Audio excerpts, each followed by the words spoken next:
Milk, yes. Number two, there's some food that Mama talked about yesterday. Porridge, fermented porridge. You can put in brackets, spoiled porridge. Somebody may intentionally spoil porridge in order for them to drink. They put it there to spoil it, and when it's spoiled, they think it's good. 2-3 days, especially the lures. I know the lures, they do 2-3 days. True? Hey, I'm asking you. No, I'm asking you. I didn't say, did I ask you, are you a lure? Answer the question the way it's said. I say true.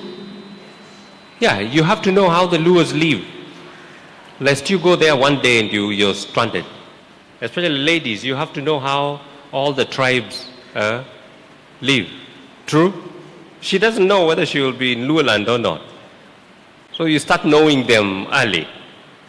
The kisses intentionally, they spoil the milk. What do they call it? Marurano. So that one you know, yeah, you've heard of it. So you should also be hearing about the porridge, the lures and the porridge. And then you have the Koreans. They spoil the cabbage. There's something they call kimchi. Anybody knows about kimchi here?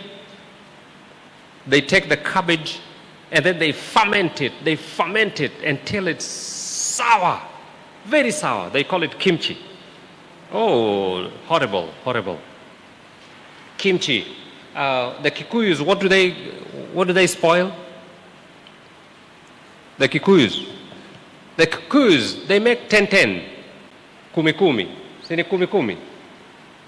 Kuna kitu kinaitwa kumi-kumi. Anybody knows the Kikuyus?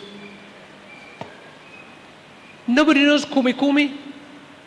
The one that makes people go blind? Any Kikuyus here?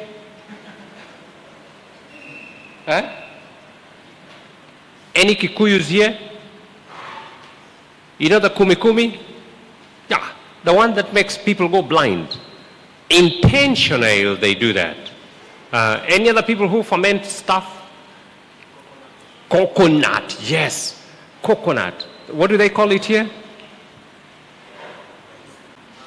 Mnazi. Yeah? The coconut that spoils, is heavily spoiled. And they take it. And people just get drunk. You just see them drunk. In Finland, I went to Finland and I found them fermenting bread. They would have a big bucket like this, big bucket, a 20-liter bucket. They put flour in there until it pops out. You know what that is?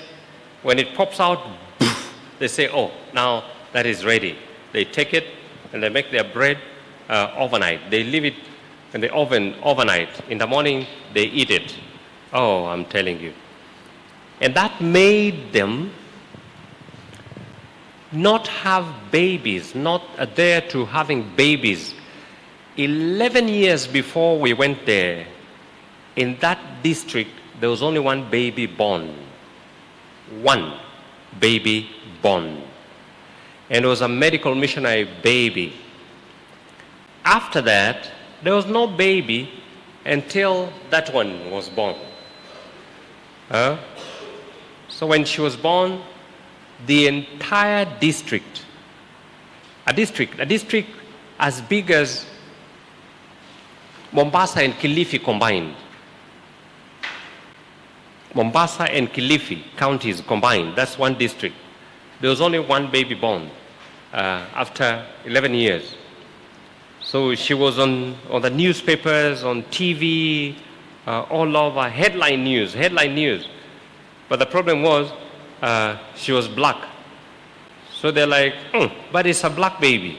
what are we going to do with a black baby who's born? Anyway, she's there. But so we had to investigate why these people, these women, would not give birth. So I started going into their houses and their kitchens, and what did I find? Buckets of fermented wheat flour.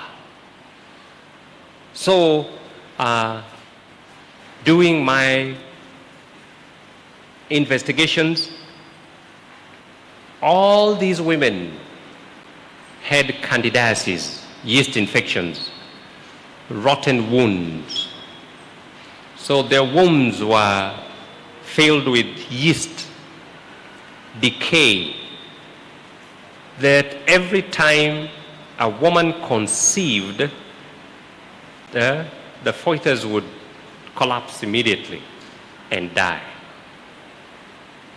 So we taught them about yeast infections. We taught them how to treat that. And the first thing we told them was to avoid fermentation. Those who avoided fermentation on record, those who avoided fermentation in Finland, Mikkeli district, conceived that month. So there were pop-ups of babies all over because they conceived. They followed the protocol. They followed the ways we had told them. And all of a sudden there were babies. Because we went on radio, we were on TV, we were on newspapers, we had groups. We were putting groups here and there, and we were educating the women. And the women changed their kitchens, they changed their eating habits, and they recovered.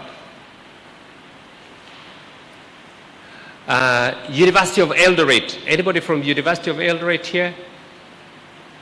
University of Eldoret, they've not arrived. They had a program called Zero Ulcers.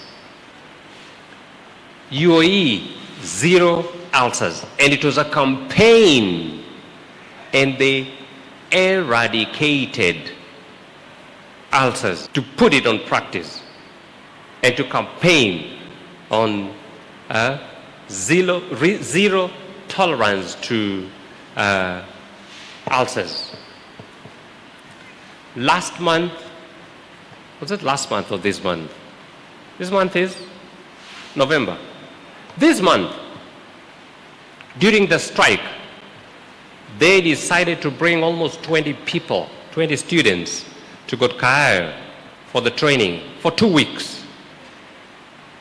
Actually, the entire church board came. 4 elders, head deacon, head deaconess, health department, all those departments, they decided, they just took off and they came to Gotkaeo for the training. And maybe one of these days we'll have one on the projector, give you testimonies on what they found and how they trained and what they did. Now, when people will be going to Karatina for the convention, they're planning to send 100 delegates. How many delegates? How many are you planning to send?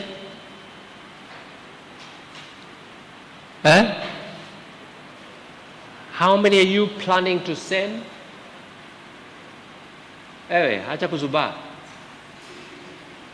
How many are you planning to send? None. That is not right. It's not right. For your own good, for your own benefits, go to the conventions. Because at the conventions, you'll experience what the others have already accomplished. Testimonies are better than just tutorials. Testimonies are better than tutorials. Because you'll be hearing how different universities, how they've been doing and what they've been doing. Okay, let's come back to ulcers. So when you have a wound, number one, avoid leftovers. Number two, avoid aged foods. Number three, avoid fermented foods. In the fermented foods, intentionally fermented foods are worse than the foods that you just find there, fermented. Because the foods that are fermented, people go and they pick what they know.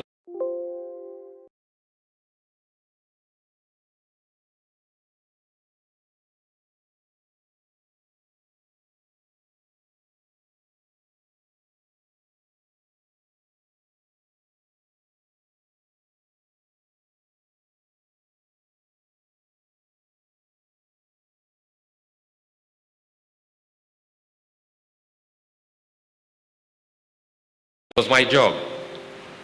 Every evening when I come back from taking care of the cows, it was my job until we get the milk and the cud out of it.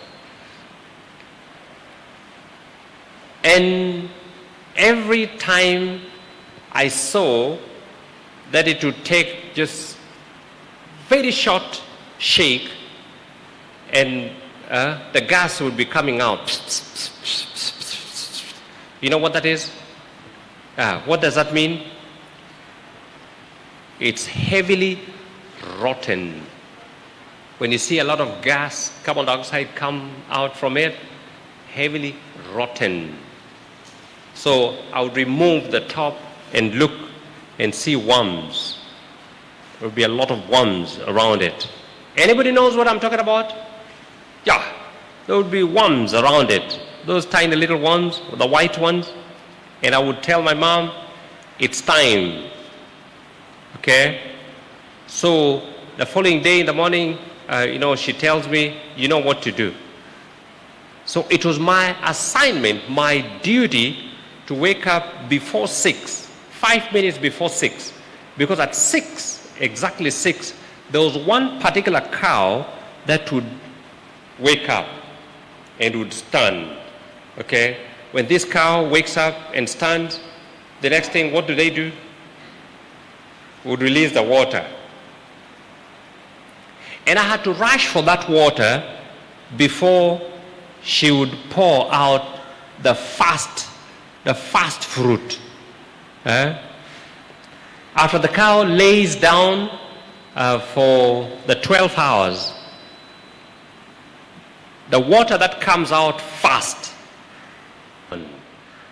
and that's the one I would rush for, like maybe a liter or so. And then I would take it to my mom. And you imagine that when you're doing that, all the urine that goes up and down would be on you. So I would wait after 1 liter, then the big one begins to come out. That one I had to run away from. Because if you just stay there, the big one would come. And that would be wasted for that day. That was my assignment, to take the urine for my mom to wash the gourd. Yes. And after washing the gourd, she would put it to dry, and it would dry the whole day, maybe 1.5 days, or the whole day, or maybe 2 days. At the end of it, she would pour the milk in there, and then take a treetop bottle. You people didn't see the treetop. Anybody knows treetop here? You know treetop. So the top, one full of the urine, she would take and pour in the milk to make it taste good. Yeah. So that's why I'm saying intentionally fermented food is horrible. Very horrible. And we used to call that chiedo. I don't know what you call it in your language. Chiedo. Yeah, chiedo. Chiedo, so I can tell you're Kisi. You're what? You're Luo. Chiedo. So you call it chiedo. You call it what? Chiedo. And you call it what? You don't know. You don't even know your language. And you, what do you call it? You have no clue. What do you call it? You're not sure. Anyway, you know what I'm talking about. The chiedo. The chiedo simply means that one. Okay? Intentionally fermented foods. They cause more ulcers, more destruction. They're spoilers. Spoilers. Number 3, eating late in the night and you sleep.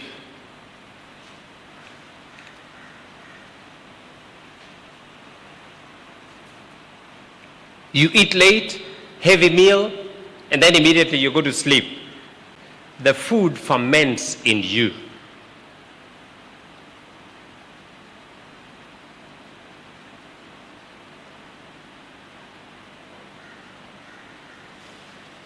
The food ferments in you. And when the food ferments in you, what happens? Blisters. And then what happens to blisters?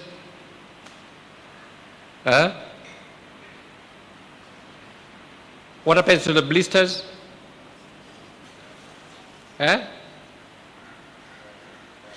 Talk louder.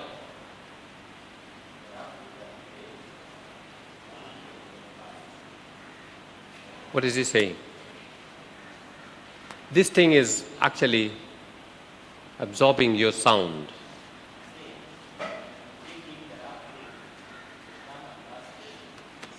Exactly. Yeah, now talk.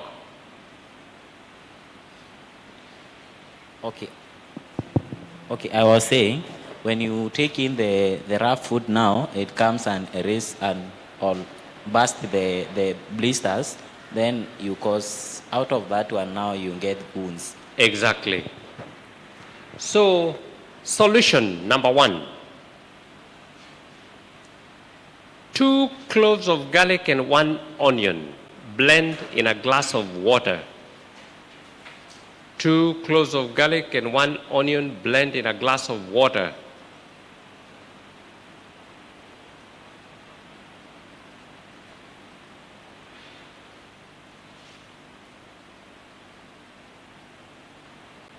Drink. You can drink it slowly, or you can just drink it once. Bum, bum, bum, bum, bum.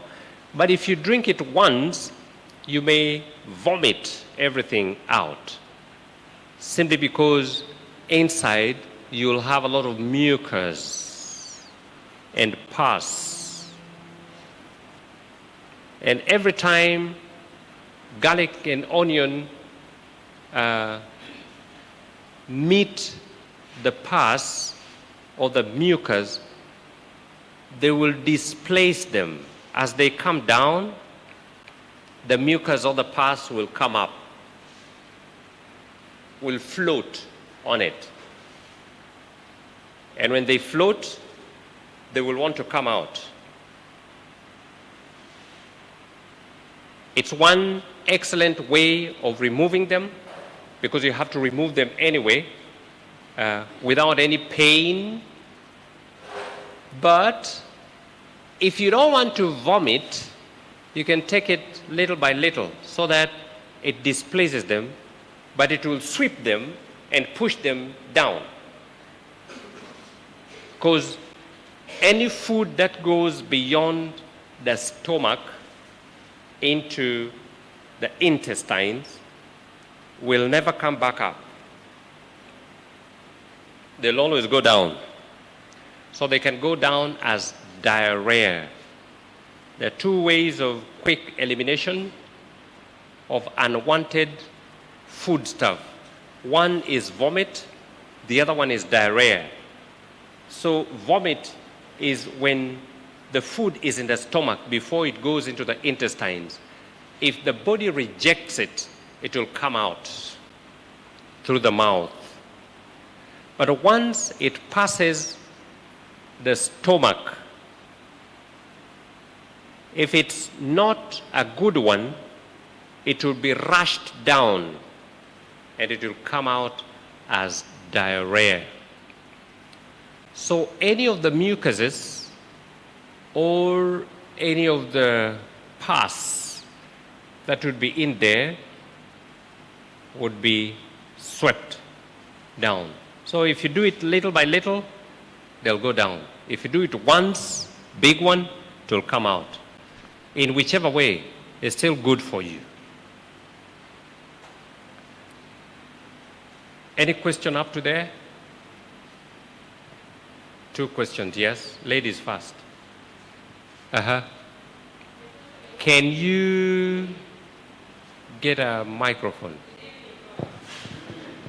My question is about those two. You've talked about garlic and onion. Yes. Do you use just garlic, or we have the original that we normally use? And about onion, is Wait. One at a time. Yeah. Just garlic and the original one we always use. You and who? I'm Nema. Huh? What? Pardon? You say the one we always use. We is you, Nema, and who? I normally use So say the one I always use. Yeah. Okay. I always use the natural one. The pinkish one. Yeah. Okay. So can the other one happen, do the same work with the same like the original one, the pinkish one? The original one is just good because it's organic. The other one, you're talking about the whitish one, the Chinese one, is a little GMO. But garlic is garlic. Actually, the GMO one is potent. It's very strong, but it's GMO. Okay? It's very potent and very strong. If you just take it like that, it burns badly. It's not advisable to just eat it direct. That's why we mix it with onion. When you take onion and garlic, they are both potent. They're both burning.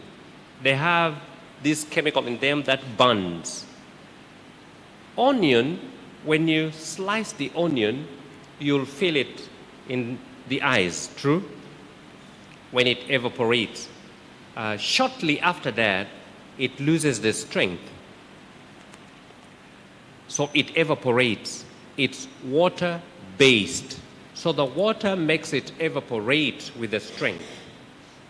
Garlic, on the other end, is oil-based. It's oil-based. So it does not evaporate. So it remains with the potency on it. If you take garlic and you put there and you leave it there overnight, in the morning it will come out with the skin. Onion, you can put on your skin and leave it there. It will do the job and won't come out with the skin. It won't burn like that. So the burning effect reduces with time. Garlic, the burning effect increases with time because it's oil-based. Okay? So it's not advisable to just eat garlic like that, because garlic, if you eat like that a long period of time, you'll have cancer because it will burn you inside, never to recover. A garlic burn in the stomach is very difficult to recover because it burns like so and leaves a hole. It does not just burn on the surface and leave it like that. Like water may burn you and leave you on the surface. It burns more than hot porridge can burn. But it burns softly, softly, softly as it goes until the whole place is plucked off. So if you take garlic direct like that, it's advisable also to drink water. Drink some water or take some food so that it's accommodated in the food and not in an empty stomach. Okay? On the other end, onion, you can just take onion and you just chew onion. I always eat onion. Even those kids, sometimes they just take onion. Can you get up? Yes. Remain, because I'm addressing you. Yeah. Yes. Okay, so that is about garlic. Both can work. If you don't want GMO, don't use the white one. You can use just the pink one, the small little pink one. It's sweeter, but they will do the job equally. Okay, now about onion, tell me. Onion. You can use that, the red one or the white one. Why are you only mentioning two? There are so many. Onion. There's the pink one, the purple one, what you call red onion. It's purple, okay? Pink. It's purple, okay? But we say red onion. Yeah. There's that one. There's the white one. There's the yellow one. What? Yellowish. It's a little yellowish. Okay? It's not white. There's white onion. White like garlic white onion. This color, white. True? He knows more of them. Tell us. How many types of onion do you know? There are many. Okay, so tell me. You're asking which one should you use? Yeah, specific. I prefer the red onion, what you call the red onion, the purple one. Red onion, because it's more potent. Okay. Yes. But white onion will still do, the other onions will still do, but the purple one, the one in the market, the common one in the market, you can use it. And the other thing is, I try as much as possible to look at what you have in the market. What do you have in the market? What do you have? When you go to him, I think he knows more of them. You sell them? Yeah. So when you go to him, find what he has and convert it into medicine. If you cannot find the purple one or the red onion, use the white one. If you cannot find the white one, the purple one is not there, use the other ones. As long as it's onion. The whole world uses onion. Every race in the world. I have been to all these races. There is not one race in the world that I don't know how they operate. All of them, they use onion. Yes. They use it for cooking. They use it for eating. All of them use onions. And those are the things that will treat you even better. If you cannot find those others, you can use the green onion. You know the green onion? The leafy one. Yeah, it's equally good. We just cut that like that with tomatoes and eat them. Excellent. And you can always drink the water, the green onion water. You put it in hot water and you make tea. You drink it like that. Yeah. And you can cut it in your vegetables. After you've fried your vegetables nicely, before you take it out, you add to that. And you eat it with it. Tastes so good. You can as well just take it, cut it like you cut sukuma wiki. Just a bulk of it like you cut sukuma wiki. And you do with the tomatoes and ugali. Tastes so good. Or with chapatis. You can do roll. Chapati roll, eh? Put it in the roll and you eat. Any other question? Okay, the last question. The period I came, I find you talking about certain in scenario whereby we went somewhere. Yesterday or today? Today. Okay. Right? So we talked about we went somewhere whereby you found people that were not conceiving. Then In Finland? yeah, you found that the problem was that because they normally use the fermented things. So, Particularly dough. Yeah, particularly you say that the wheat, fermented wheat. Yes, bread. Yeah. So the question is that only that can cause people, women not to conceive, or they have any other problem? Are you asking about other people or you're asking about the people? Can you be very specific? You found me talking about in another country. And then now you put other people. So I'm asking. In particular, let me go very fast. You're taking too long.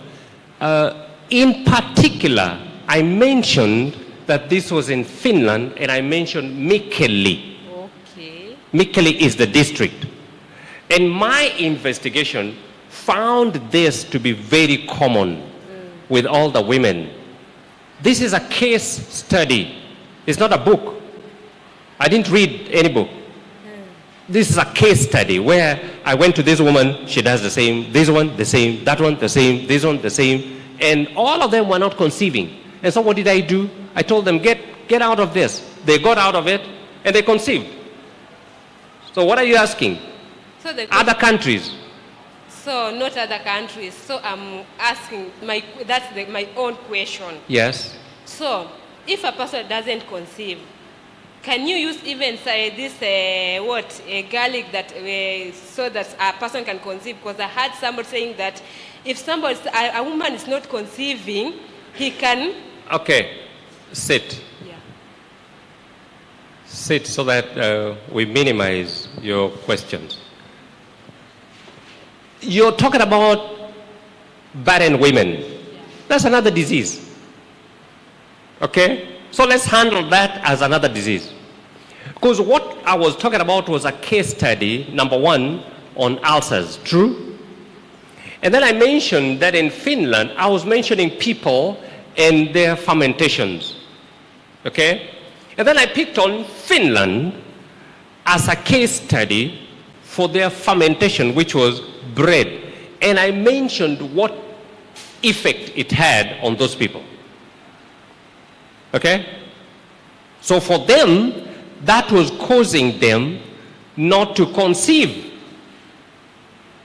I was not talking about conception. I was not talking about barrenness. Because if I talk about barrenness, there's so many things that may cause barrenness, including God.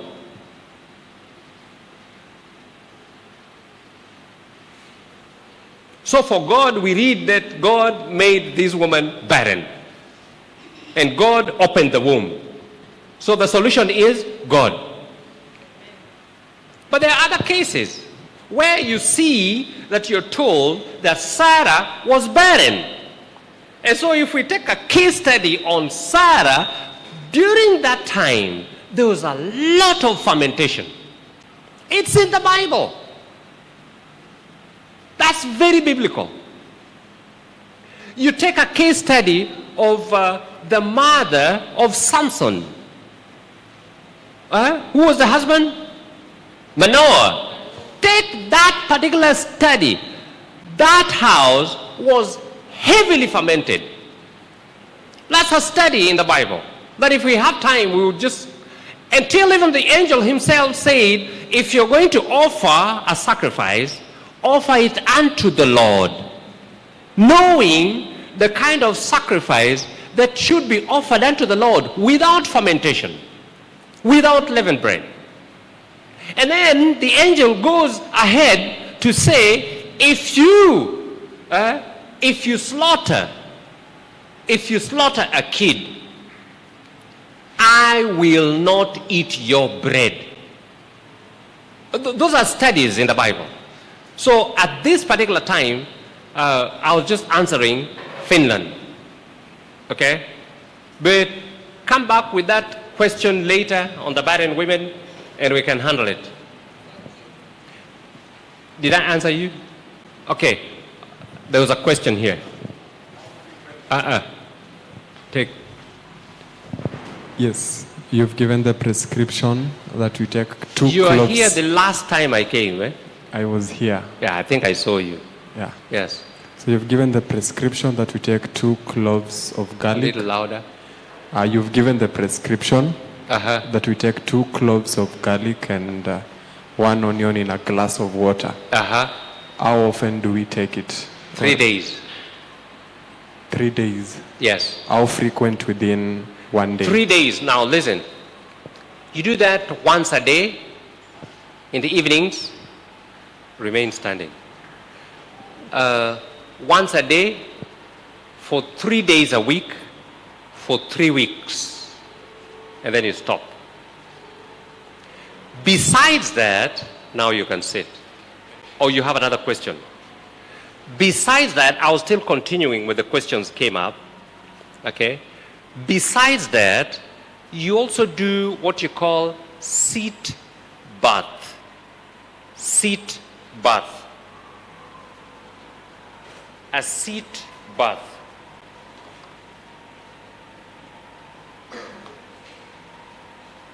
Seat bath. You know what a seat bath is? I would give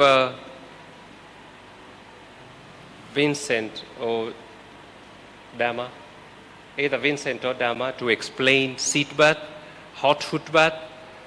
These are the baths, eh? You're going to take some time to explain what these things are.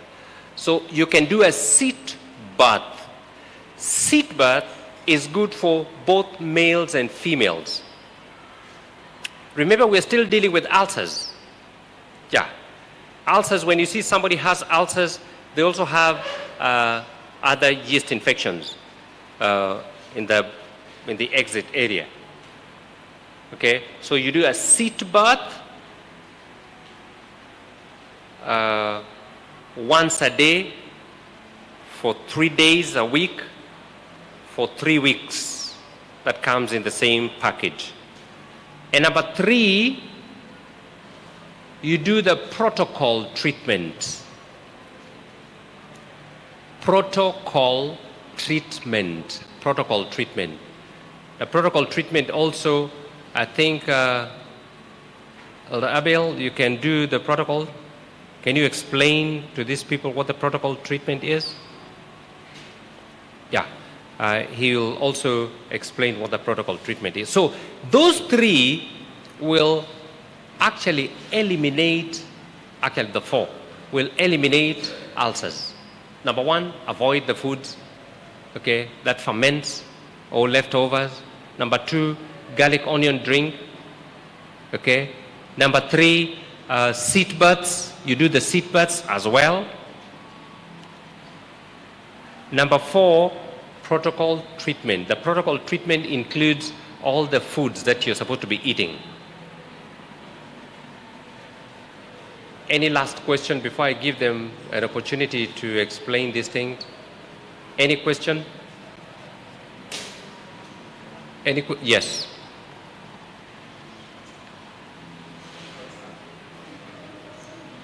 You still have the microphone, but I can't hear you.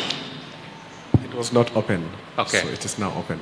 My question is, after we have taken the onions, maybe during the night. And the garlic? Yeah, and garlic, this one. When you stay for around 3 hours, you'll start to feel some, your teeth, the mouth is stinking. So,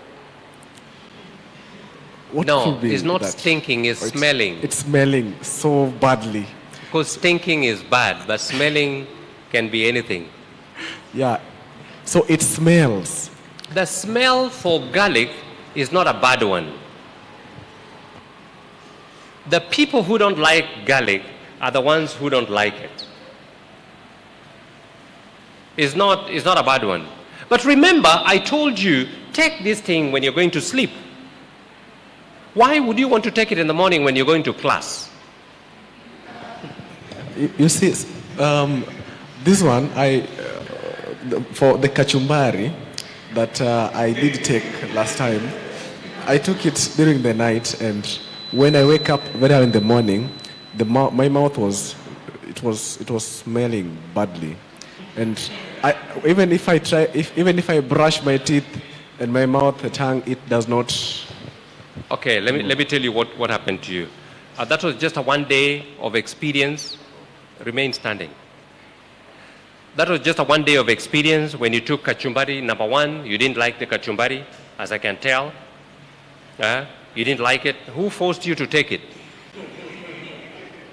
Because those who like kachumbari tastes so nice. Hey, those who've been eating kachumbari is so nice. Tomatoes and onions. Tomatoes and onions. That's kachumbari. So if you add other things, it's vegetable salad. You can add carrots to it, you can add ho-ho, you can add cabbage, you can add any other things that you think may be good. That's vegetable salad. But kachumbari, or tomatoes and onions, just like that. How can you say that smells bad? What was smelling bad was what was coming out of you after being disposed. And you're blaming kachumbari. Yet kachumbari has done a good thing for you, has removed all those smelling things. I wish you continued. After some time, the only smell that you'll be getting from there, by the way, if you have an onion and you slice the onion and place it on the table where you have flies, no fly will come. The flies would run away. Anybody has tried that? Yeah, the flies will run away. Or lemon. You can take lemon and slice it like this and put it on the table. You go to restaurants, most restaurants, they do that. You'll see a lemon sliced like this and they put it on a saucer like that. It keeps the flies away. The onions keep the flies away because they have very nice, good smell. An onion, try. I don't know, who cooks for you? Or you eat at the mess? You cook alone. You use, what do you use for cooking, for frying sukuma wiki?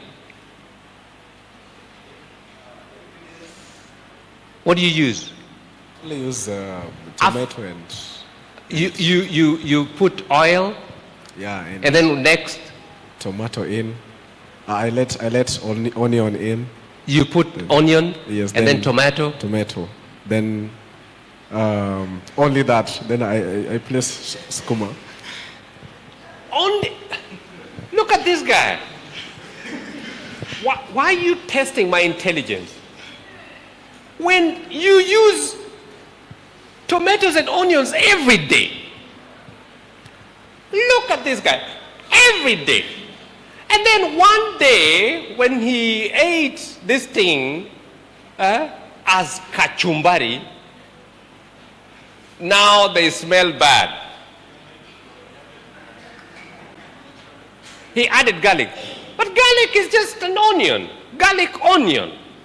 Garlic is an onion. Hey, you guys, wait. Let me buy you to this. Let me buy you to this.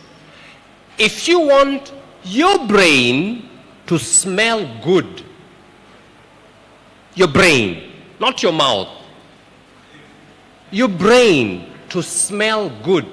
Do you know what it means for your brain to smell good? Means intelligence. When you become intelligent, that you speak the things that are attractive. When you speak, people listen to you. When you speak, people like it. When you speak, it's wisdom. Eat onions of different kinds.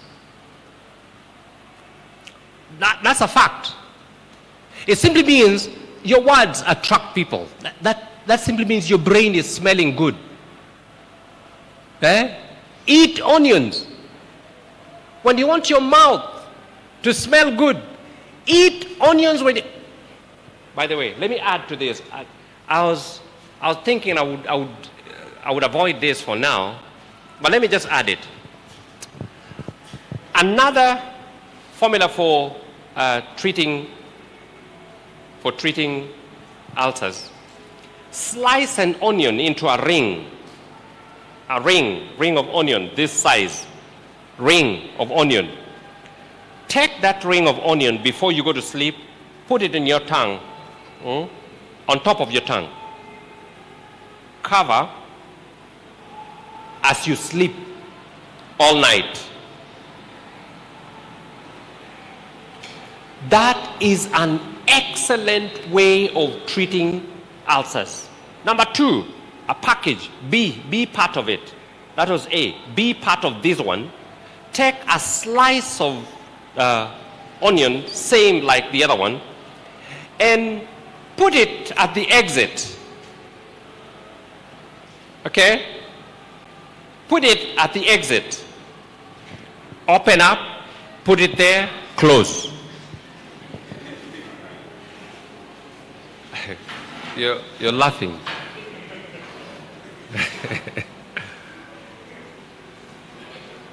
When you have a stomach ache, when your stomach is bloated, when you have all kinds of stomach issues, when you have any decay in there, ladies, when you have candidiasis, when you're shading, when you're shading or when you're leaking, when you're leaking stuff, rotten stuff, yogurt like white stuff, yellow, and then they turn into red and then black. You know what that is? Ladies, you know what I'm talking about. If you want to know that you're leaking stuff, you'll see on the little cloth, the small cloth, the lady's small cloth, you'll see the center part of it changes color. When you see it's changing color, when it's fading, the middle part of your small cloth, your small cloth. Ladies, I'm talking to you. You know what I'm talking about? Yeah. When you see that, you would know that you're leaking.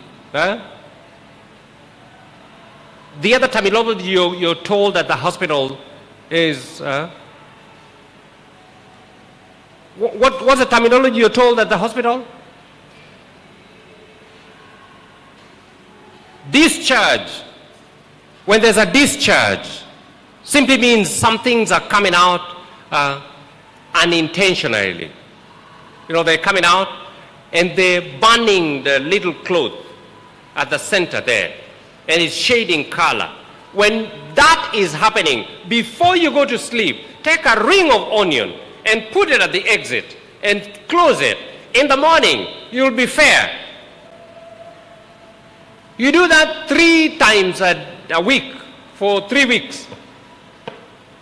Once a day, once a night, 3 times a week, for 3 weeks. Yeah. It's equal to sit bath. But sit bath simply means be clean. Sit bath simply means be clean. Simply means wash it. Wash as far as you can go. Use the middle finger. Wash as far as you can go. Don't spare. Because if you see somebody leaking like that, if you see a discharge, it simply means the uterus area, okay, the uterus area is decayed, is rotten. There's a rot, there's a decay in there. So it's leaking little by little. It's leaking it. Clean it. Clean it. Okay, somebody was to come and talk about seatbelt. Who would do that?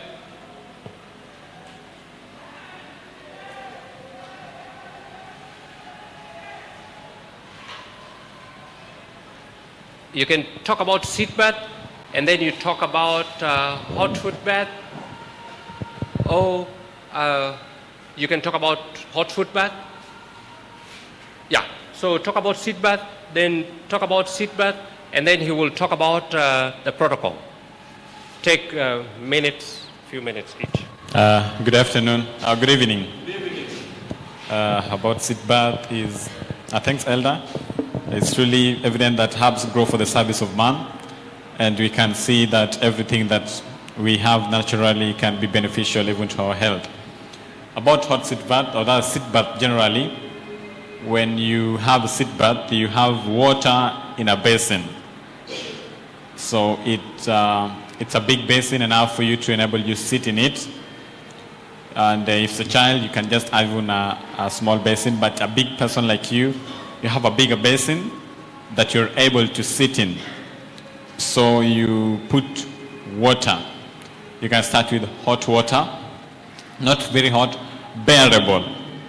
It's hot but bearable. So you sit in that hot water for at least 30 minutes. So it's just as simple as that. Have hot water in a basin, sit in it for 30 minutes. So secondly, after that, for them, I didn't know what you studied. It was about cyst, ovarian cyst, prostate problems. After that, you have water in a basin, room temperature. The first one was hot, but bearable. Are we together? Consider the fact that it's bearable. It should not burn. Second one is water that is in room temperature. Then you take 8 cloves of garlic, 8 cloves of garlic, 8 cloves of garlic, and 4 bulb onion. So 8 cloves of garlic and 4 bulb onions, you grate them into the basin. Or if you have a blender, you can blend and pour in the basin. So you blend and pour in the basin, or grate them into the basin, and put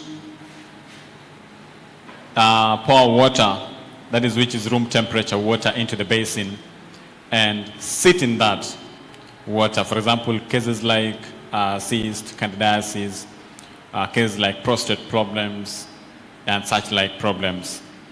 And it talked about ulcers. So you sit in that water also for at least 15 minutes as you well and thoroughly. And that one will be an antiseptic for you. It will also help you so much. So that's how simple it is. The first one, 30 minutes. Then the second one, after the one that you did the first one, secondly, you did do this one for 15 minutes. Thank you. Yeah, after you've done the first one, you do the second one. Yes. 8 cloves of garlic and 4 bulb onion, medium sized. Yeah. Any question?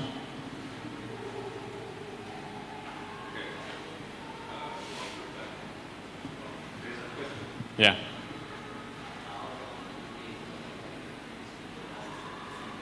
You can do just immediately after you're done with the first one. Yeah. Hot foot bath now.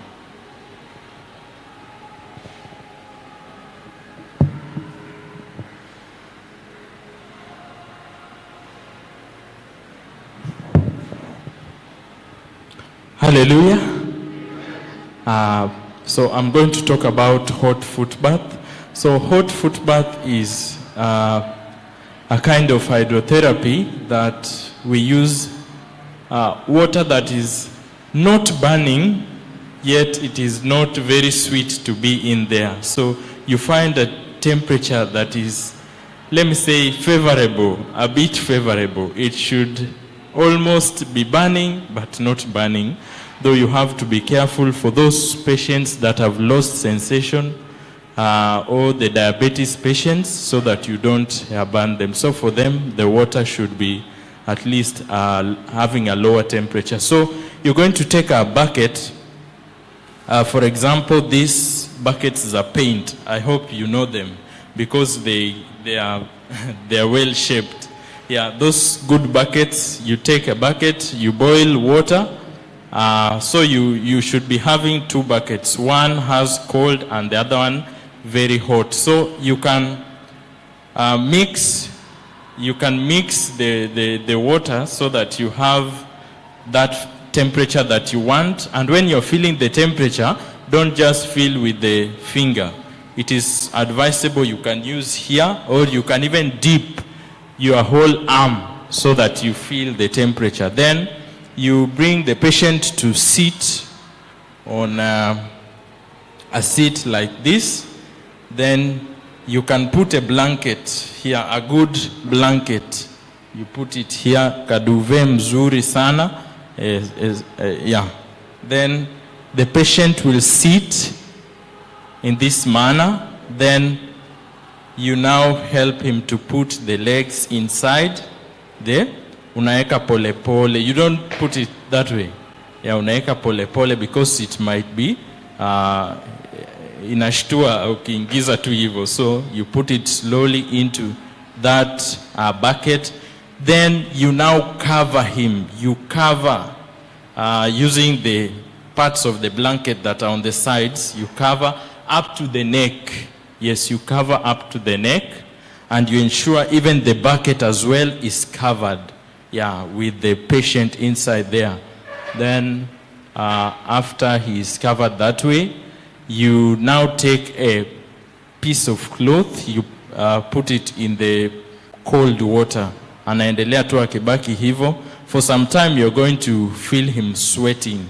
Yeah, he is going to start sweating, and you are going to see kama haja sweat, you can do a salt glow. You take salt una mpaka kwa mwili.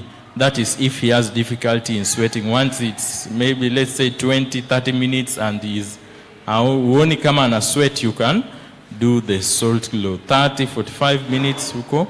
Yeah. But if he is normally ana sweat normally, you just take the cloth that was dipped in the cold water, then you unampanguza so that the head does not overheat. Yeah, the head area does not overheat. So that's something that you keep on doing. You wipe, you wipe, you wipe. So the principle behind hot foot bath is that the circulation is enhanced. It enhances the circulation of blood because blood moves all over the body. And then again, other than just circulating the blood, the white blood cells are actually activated and they are produced more. Because, for example, somebody has malaria, the fever is just telling the body that, telling you that how we can fight this disease is by raising the temperature. So you assist the body in raising the temperature even more so that we can fight. Yeah, remember we are helping nature to recover. So that's, then after amesweti vizuri, and you keep on checking the temperature of water. Yeah, you keep on, sometimes the water cools down, you add a little bit hot, and when you're adding it, ensure that you don't burn the patient. You can put your hand inside, then you pour. You put your hand inside, then katikati ya miguu sort of, and unamsaidia kuinua pia kidogo so that, because you know the water will go, the hot one. So you be very careful so that you don't burn the patient. Once you are done, help him remove the legs from the water, then you can pour cold water when the legs are still suspended. After that, kama ana nguvu, anaweza oga. But kama unaona amechoka choka, he can rest a little while, give him porridge, then it's done. Yeah. Okay, questions? Just a little adjustment to that.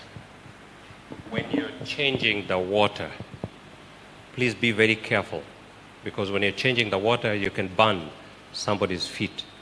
So I always advise people to lift the legs, remove them completely off the water. Okay? Or you can place them on the side when you're adding the water, because not everyone is careful. Okay? Not everyone is careful. You may add hot water, yet the water goes into somebody's foot. So adjust.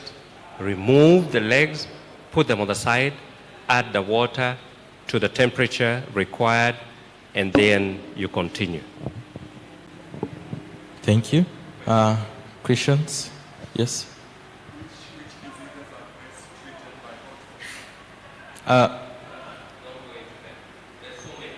Okay, there are so many. Since it enhances circulation, almost all diseases need proper circulation.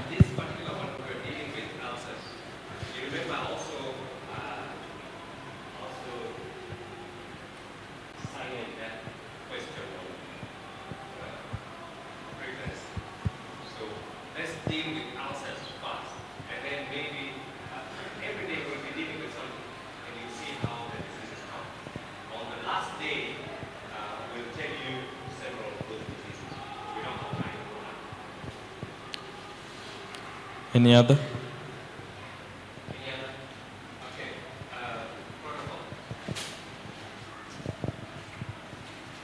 I saw a hand. Yes.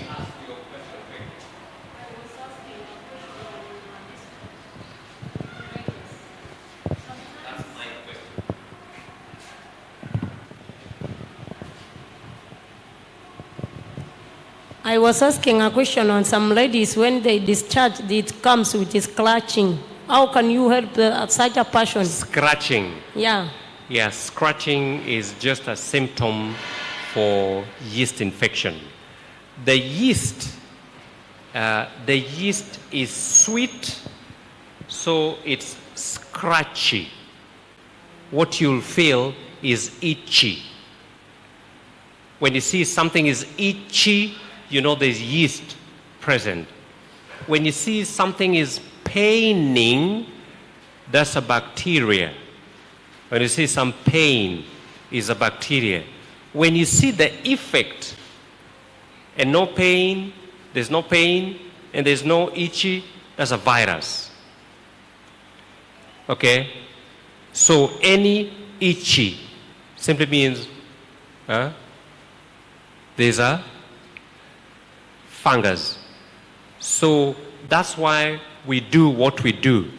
And when you do what we've told you to do, the itch would go away. You don't have to scratch for them. Okay? That's why we first do hot water, and then we do garlic onion water, and the itch would go away. That applies to both males and females. It applies to both males and females. The males scratch even more, simply because ladies are shy of scratching. Otherwise, the scratch is the same. Yeast does not spare male or female. So the itch is the same. But the females, they don't easily scratch where it's itching. The men do a lot of scratching. Most men don't care, and most men have pockets.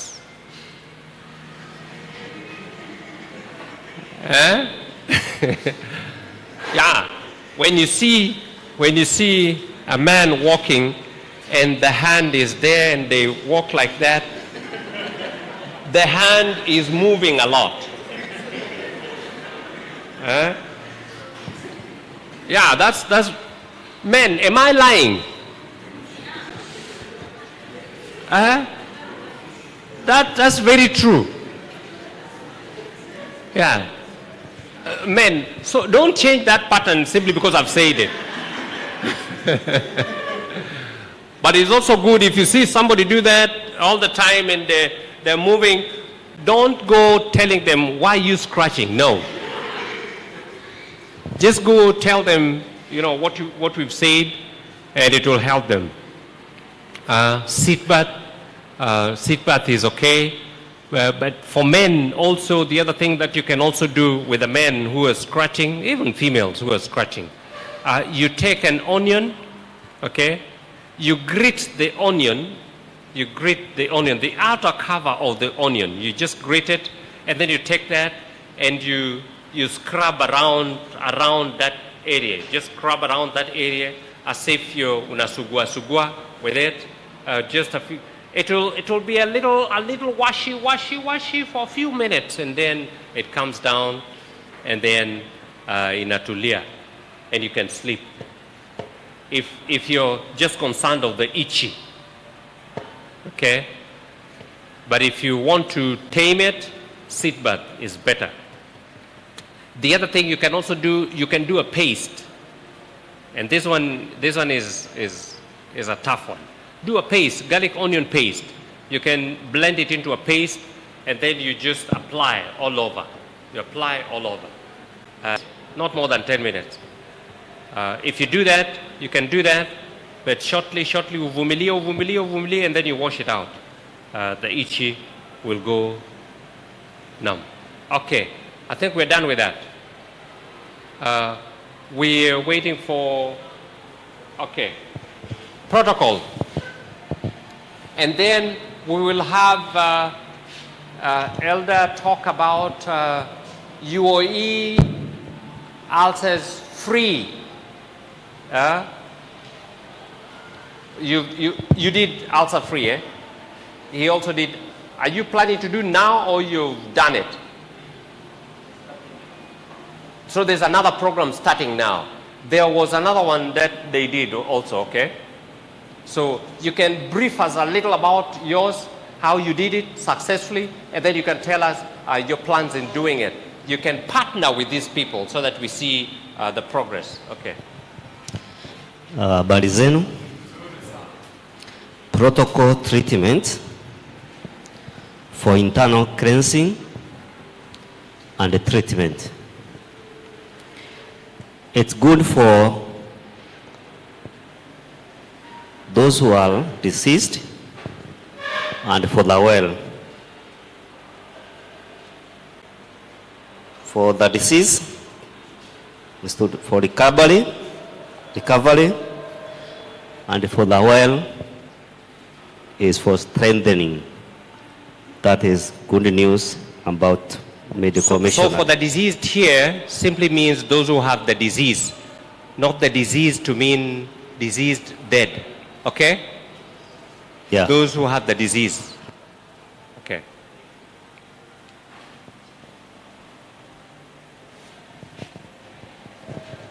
Thank you. A protocol is a process. So when you wake up early in the morning, take 2 glasses of warm water, boiled, not from dispenser, but boiled. For 3 days, the first 3 days, the first glass and 2 tablespoons of activated charcoal.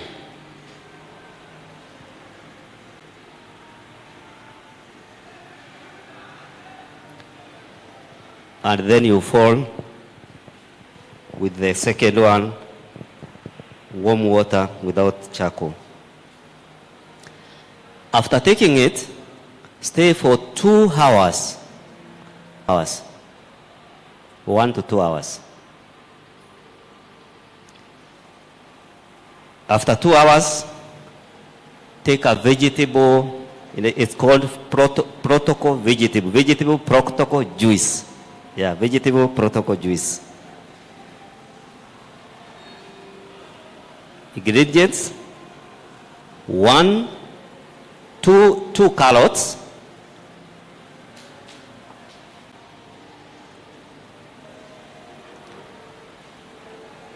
2 cloves of garlic,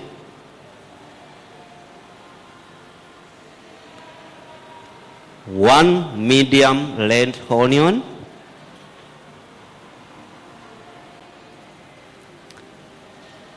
a quarter medium cabbage,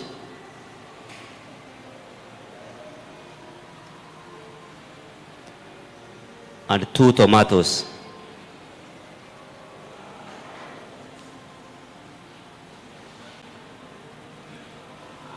Then hand any bitter herb.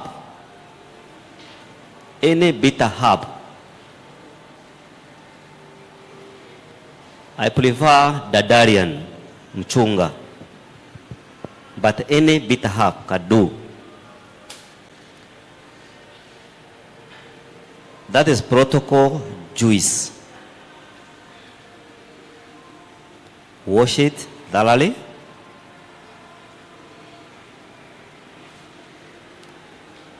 Osha na maji ya kumwagika. 1 hand. Sababu si munaenda kule Kongoya. Kuna mtu ashai kwenda Kongoya? Hizo vitu nimetaja mnakuta zimewekwa kwa meza. Zinawekwa juu ya meza kule Kongoya. Wewe ushai kwenda Kongoya kwa? Chini. Mnajua Kongoya vile iko? Kama sasa kunanyesha, si ni kweli? Kwa hivyo iosho vizuri na maji ya kumwagika. Alafu usually what I do, I take water, bar soap, and you shake it in there for a few seconds. When you see the water turn milky or cloudy, vegetables in there. You see the water turn milky or cloudy. You know, it doesn't have to be foamy or bubbles. You just see it turn cloudy or milky. Then you wash your vegetables in there. That will take the microbes away. And then you rinse it nicely. Now rinsing, you can rinse twice so that it doesn't smell soapy. Yeah, ile add usiweke nyingi, kidogo tu. Sawa? Any bit up iwe ni kidogo tu, chukue nyingi. You can blend if you have a blender. You can extract if you have an extractor. You can pound if you have, inaitwaje? Kinu inaitwa, yeah. You can grate if you have a grater. Kwa hivyo ishi vile ulivyo. Sawa? Fanya kulingana na uwezo wako. Alafu chukua glass, 1 glass kunywa ama umpe mgonjwa wako. Na usitengeneze nyingi ukaweka kwa fridge. Tengeneza saa hiyo hiyo, umalizane nayo saa hiyo hiyo. Kesho tengeneza nyingine fresh. Sawa? After 30 minutes, mpe mgonjwa wako 1 glass of warm water.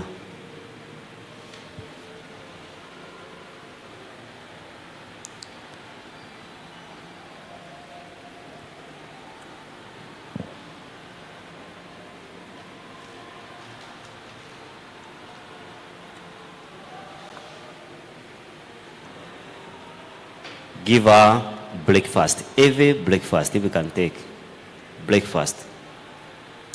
Breakfast iwe iko composed, iwe na carbohydrates, unleavened blend, all grain.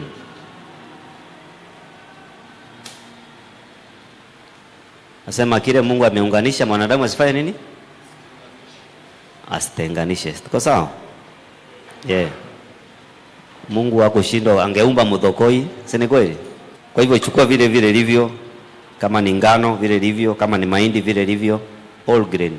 Iwe na carbohydrates, iwe na unaweza tumia legumes ama beans na nyingi, chagua ile ambayo inapatikana. Alafu unaweza ukaweka greens ama vegetables, kawa iko na greens ama vegetables. Alafu then unaweza ukaimalizia with a glass of porridge. Kama ni mgonjwa mpe kidogo kidogo, simpe nyingi. Sawa? Yeah. After there, ngojea 1 hour, take another 1 glass of warm water. After 1 hour, mpe another 1 glass of warm water.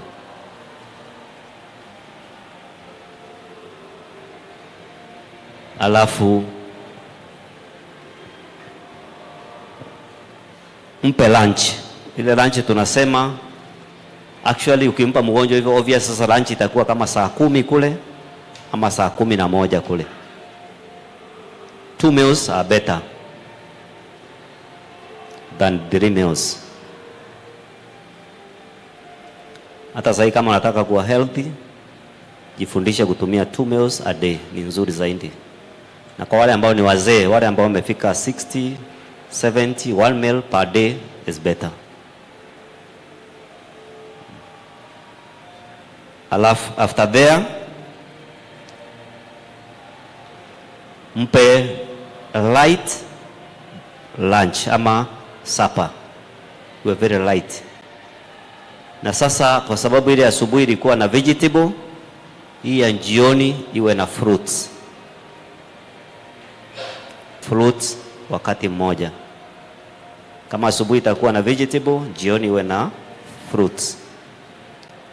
Na usitumie just one kind of fruits. Tumia zile fruits ziko kwa season. Kama sasa ni msimu wa maembe, kula maembe paka unuke maembe. Kula vyakula wakati kwa season ndio nzuri. Hakikisha baada hapo 1 hour mpe another glass of warm water, na uhakikishe mgonjwa wako amelala kabla saa 3. Saa 3 huwe ni mwisho proper rest. Hiyo ni protocol treatment kwa watu wote. Inaweza bandilika kulingana na ile ugonjwa ambao una deal nao. Kwa mfano kama una deal na mtu ambaye ako na anemia, katika ile protocol unaweza kuongeza beetroot. Kama una deal na mtu ambaye kama za bones anakosa calcium ya kutosha, katika ile protocol unaweza ongezea vitu ambavyo ziko rich in calcium kama celery nzuri, unaangalia zile ambazo ziko rich in calcium. Kwa hivyo utaangalia kulingana na mgonjwa wako ni nini ambayo unaweza kureinforce kwa ile protocol. Inafanya vizuri sana. And when you're dealing with somebody with yeast infection or you finish with the vegetables. So you may adjust to some light 3 meals, meaning in the morning you do vegetables, and then you do fruits around 2 or so. But late in the evening, around 5 or 6 before you close down, a person with yeast infection, a heavy yeast with cancer, particularly cancer, cancer thrives on a decay, and they feed on the sugars, they feed on glucose. So if you feed them the glucose or the sugar late in the evening, before somebody goes to sleep, cancer tends to continue growing. Okay? So to terminate it, you put alkalines, or you put vegetables, or you put bases, or simply vegetable salad or a vegetable protocol juice in the evening. You can do that for 3 months before you change the pattern again to what he's talking about. If you do that, you'll terminate the growth of cancer, and then you can come back to meals, like 2 meals a day. 2 meals a day simply means one is vegetables in the morning and another one is fruits in the evening. When somebody is completely unable to persuade them to have 1 meal, at least 1 meal would do.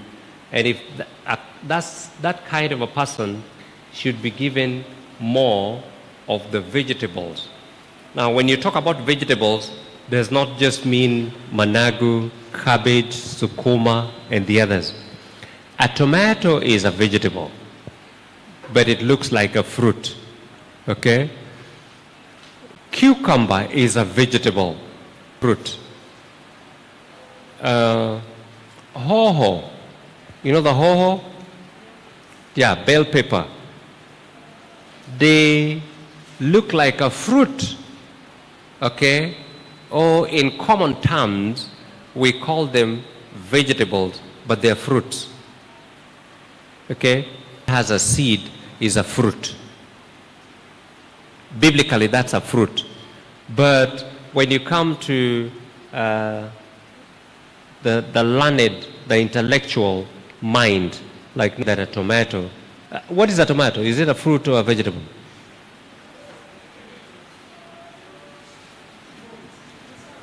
What? It serves both purposes. So in your purpose, what does it serve?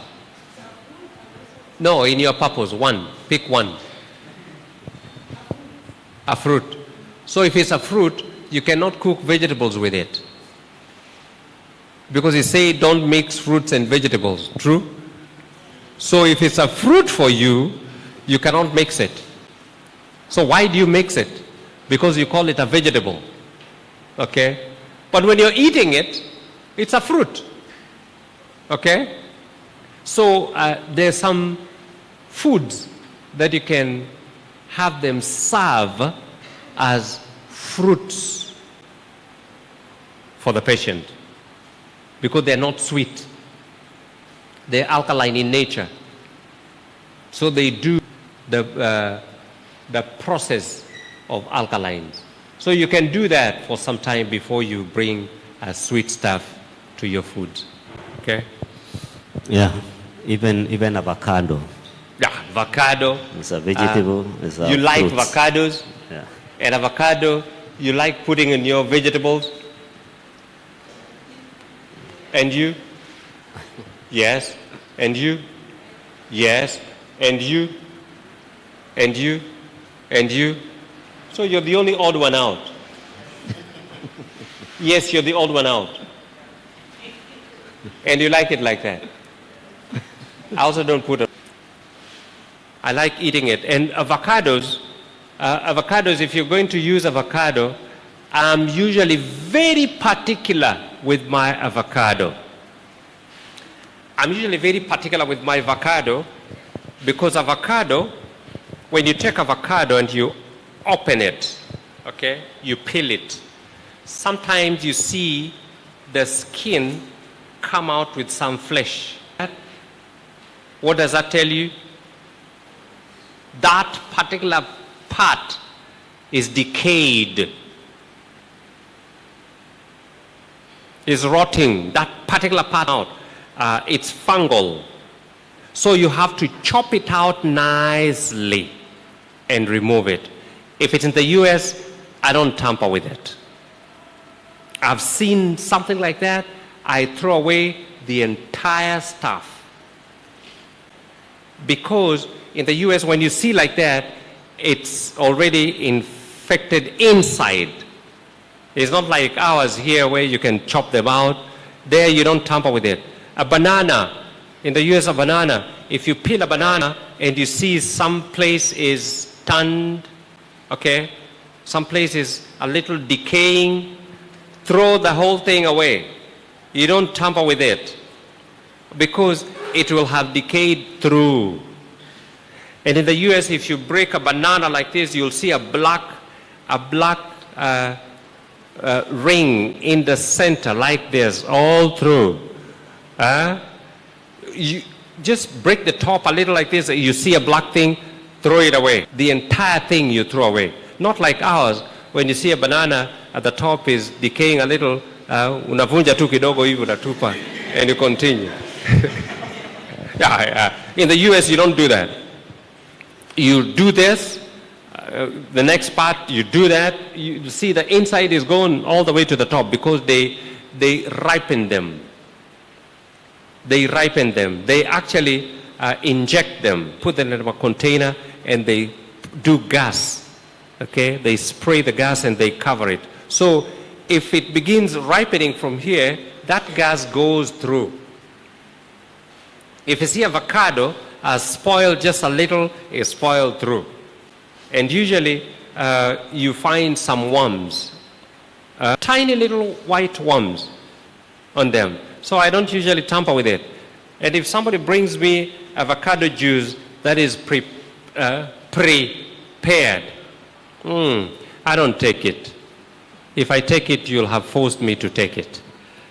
I just look at it and say, I'm not sure how you did that. Unless I know you so well like this one I know. Because this is a god Kayayan. And I know how she prepares.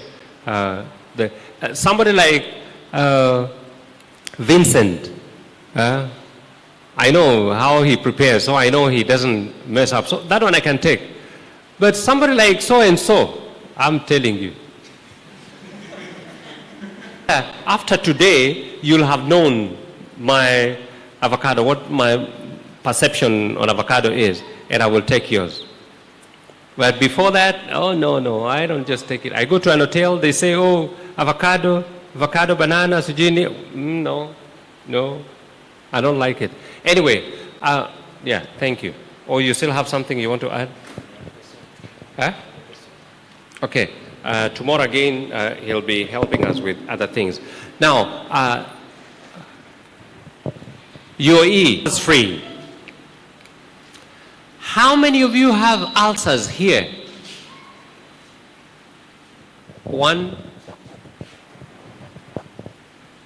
Yeah, I see somebody is doing. Yeah. So, ulcers, your ulcers, you can do 0 ulcers at TUM. Okay, tell us. TUM Zero Ulcers program. Yes. Begins tonight. Tonight. Yes. So that is how one of the ways that UAE brought people to church, not only the Adventist, but also like the non-Adventist members. When in 2021 started UAE, now it's not USDA, but I said UAE Zero Ulcers program. And it was a church program that was to the whole school. So this is how we began. We say that we want to do a program that helps with ulcers recover. And the first thing we did as a church is to announce it to the church members and to ask anyone that is willing to become a medical missionary to register. So that's how it began. Then after they registered, we grouped, and there's 2 of them who will deal with one patient. Once they deal with this patient, not just one, but I remember people could be given patients. The school member, or the church members could bring people that they know that are suffering from ulcers. So there was registration for the medical missionaries and registration for those suffering from ulcers.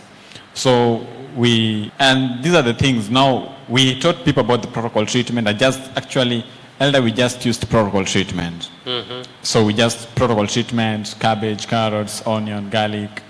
Just venye ameeleza, protocol treatment peke yake. Kwa wale ambao wako actually in school, watu wengi wako wana blender.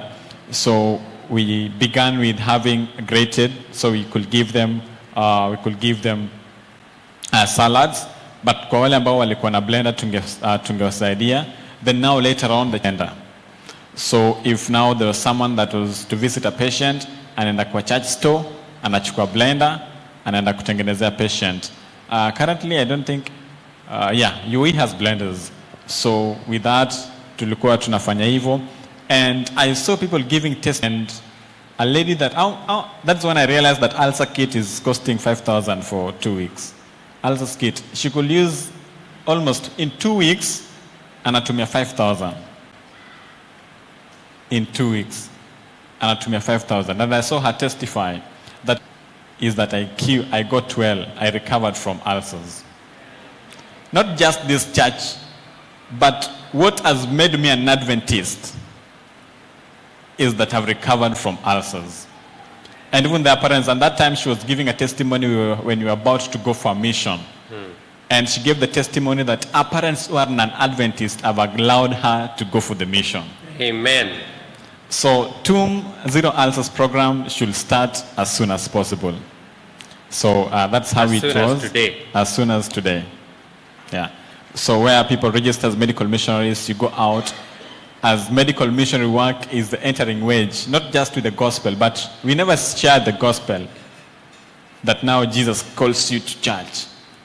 But we looked for everyone suffering from ulcers and treated them and directed them to Jesus, who is their healer. Amen. Amen. Yes. Elder, come. Maluke. Is there a question? Is there a question as he is coming?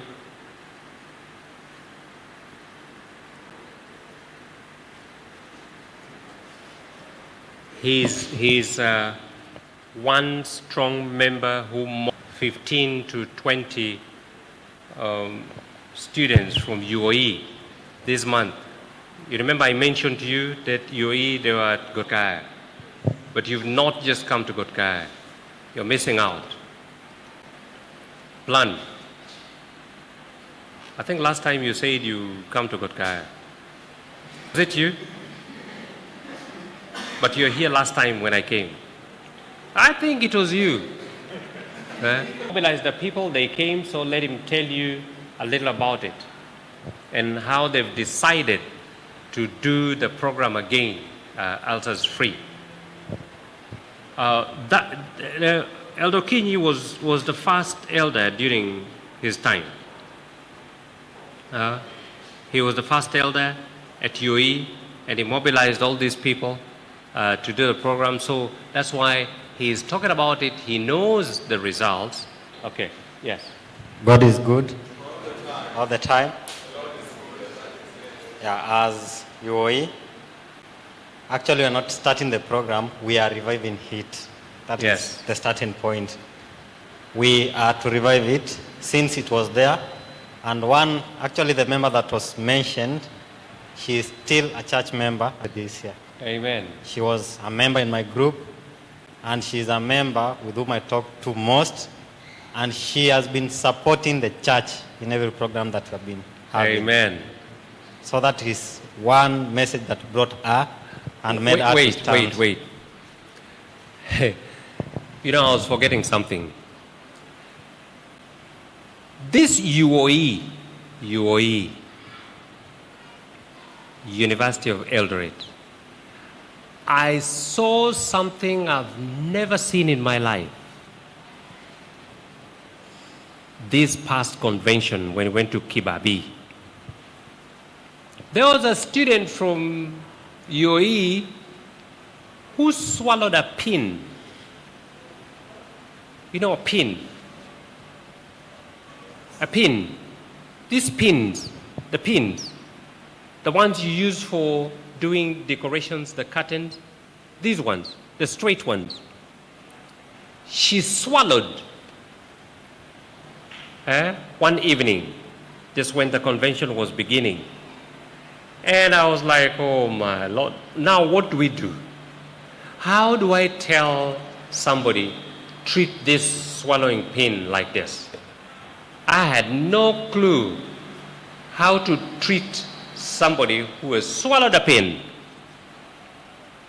Never seen it in my life, never done it, never thought about it. And here she was suffering, and people are here, they called us and said, hey, this lady has swallowed a pin. She had 3 pins, and she had put them at the mouth when they were doing the things. And then she took one, she did. She went for a second one, she did. And when she was going for the third one, I think the desk slipped a little. Was it a desk or a chair? Something slipped. And she opened her mouth, and guess what? By the time she was stabilizing, closing the mouth, it was gone. Now, what do you do?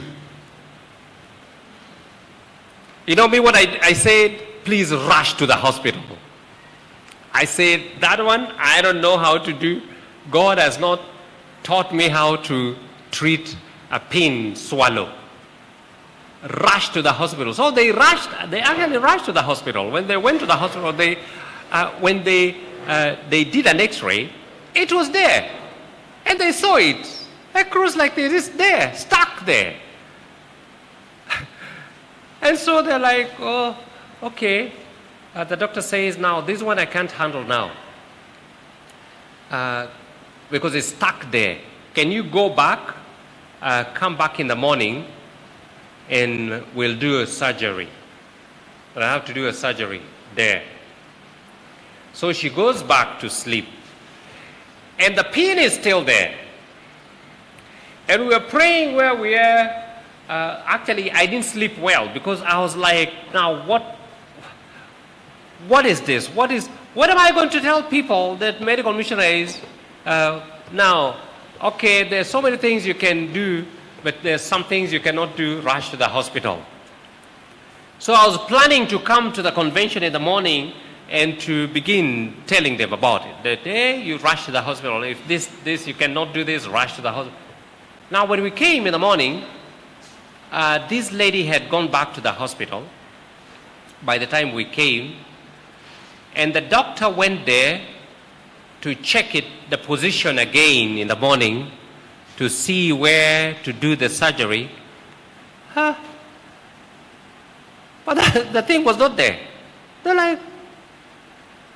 They compared the pictures, but it was not there where it was. Where could it have gone?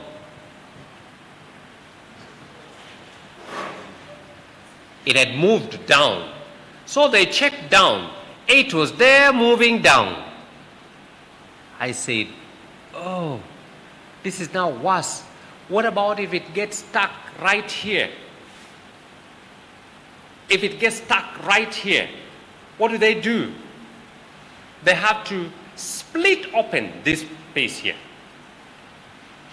I'd rather, when it's gone down somewhere in the intestines, that one is easy, you just cut and remove. But here, and it was there, I said, oh Lord. But it went. I said, if it goes 24 hours without causing any trouble, thank the Lord, it's come out. So that evening, I just mentioned to them that take ugali, big ugali. Take a big ugali. Don't lubricate it. Just take it the way it is. Okay? Make a big utonje. You know utonje? What do you call this thing here? Bono? Yeah, that thing. I say make sure you make it and then swallow a big one. Actually, it works. Because the ugali is steady. Okay? And it goes and it picks that thing and the pin gets stuck inside and it pulls it as it goes down. And once the pin gets into it, it's the ugali that will be going down until it comes out. It works. UAE, somebody swallowed a pin and she was cured. It came out. Only at UOE. I was telling them, only at UOE. Please don't try that. Yeah, don't try this at TUM. It may come out differently. Yeah, but only at UOE. Oh, I was so happy. Okay, continue. So, in regards to the program, we have to revive it since most of the members and the pioneers who started it are out. And so as the team that is leading, one thing that we have to do, we have to use the same method that was used by those who were before us. And in using that method, we have to do more campaigns, first to our church members, where they'll understand since ulcers is not a challenge to UOE alone, but it is to UOE and the community around us. And our aim is that if every member of the church learns and knows how to treat ulcers, it will help a member from a local village in any region in Kenya. Not just in Kenya, but even outside Kenya, by God's grace. And so in that program, after campaigning, we had a plan of campaigning for 2 weeks in the church. Then the session starts for the learning, and after teaching them, then the practicals will start from the school community, where members will be registered and we will enter into the program immediately. Yeah. Thank you so much. Any question? If not, we'll have Dama come and talk something little about cooking good ugali. You're talking about the protocol, and then you talk about the carbohydrates. Dama will come and talk to us about cooking good ugali. Because not well cooked carbohydrates, one meal reverses a month, 3 days. Are there men in the house? Or we only have boys in the house? There are men in the house. You know what I'm talking about? Yes, as if you're a man. You're still a boy.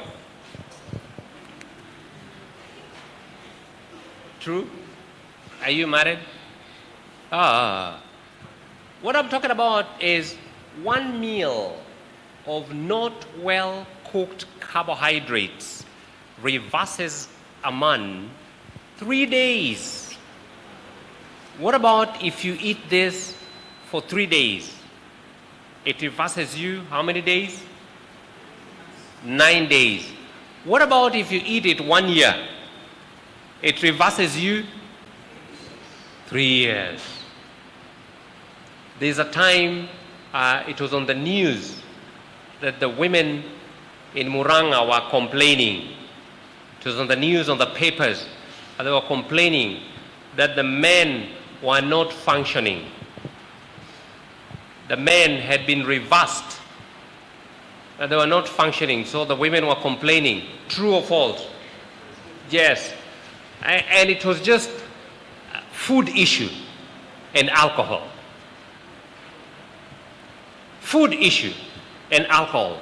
By knowing how to cook good ugali, that's how the Luos used to have polygamy. They used to be polygamous. They could function on many women, even in one night. Are you getting my thing?